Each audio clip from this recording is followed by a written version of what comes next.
नमस्कार मित्रांनो, तुमचे स्वागत आहे श्री स्वामी समर्थ. मित्रांनो, आज आपण बोलणार आहोत कन्या राशीबद्दल आणि येणाऱ्या अक्षय तृतीयापासून सुरू होणाऱ्या एका अत्यंत महत्त्वाच्या काळाबद्दल.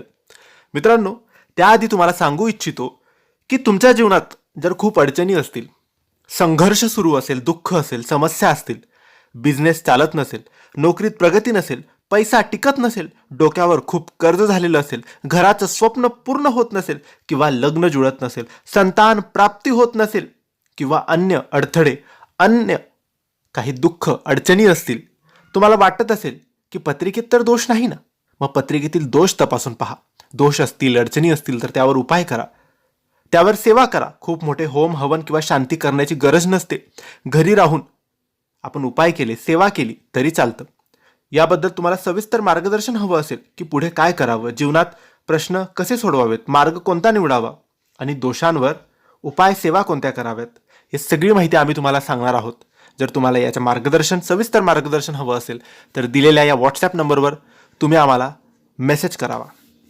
मित्रांनो, अक्षय तृतीया हा फक्त शुभ दिवस नाही, तर हा असा काळ आहे जिथून तुमच्या आयुष्यातील गोष्टी नव्याने घडू शकतात. आणि कन्या राशीसाठी हा काळ घेऊन येतो आहे मोठे निर्णय, स्पष्टता आणि आयुष्यात योग्य दिशा देणारे बदल.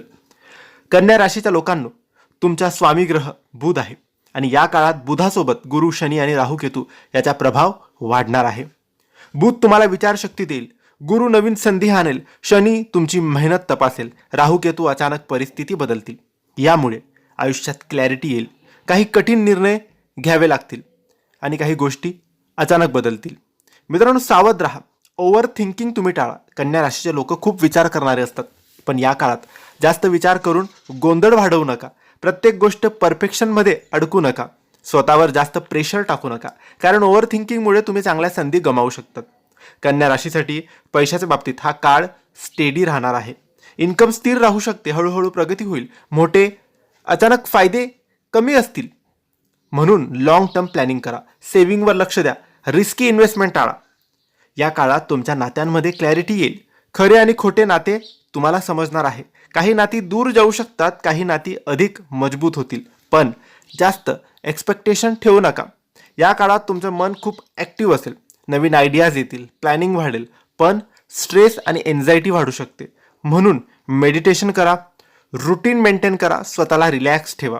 अक्षय तृतीयापासून जर तुम्ही काही उपाय केले तर खूप फायदा तुम्हाला होईल. बुधवारी गणपतीची पूजा करा, ओम बुध बुधाय नमः या मंत्राचा जप करा. हे उपाय तुमचं नशीब मजबूत करतील. हा काळ नवीन सुरुवातीसाठी योग्य आहे. नवीन काम सुरू करू शकतात, करिअरमध्ये बदल सुद्धा येऊ शकतात, पण भावनेने नाही तर लॉजिकने निर्णय घ्यावेत. कन्या राशीच्या लोकांनो, हा काळ तुमच्यासाठी क्लॅरिटी घेऊन येत आहे. योग्य निर्णय घ्या, ओव्हर थिंकिंग टाळा आणि स्वतःवर विश्वास ठेवा, कारण अक्षय तृतीयापासून सुरू होणारा हा काळ तुमच्या आयुष्याला योग्य दिशा देणार आहे. हा व्हिडिओ, ही माहिती तुम्हाला आवडली असेल तर लाईक करा, शेअर करा आणि आमच्या चॅनलला सबस्क्राईब करा. आणि योग्य मार्गदर्शन हवं असेल, पत्रिका तपासायची असेल तर दिलेल्या व्हॉट्सॲप नंबरवर तुम्ही आम्हाला मेसेज करू शकता. धन्यवाद. श्री स्वामी समर्थ.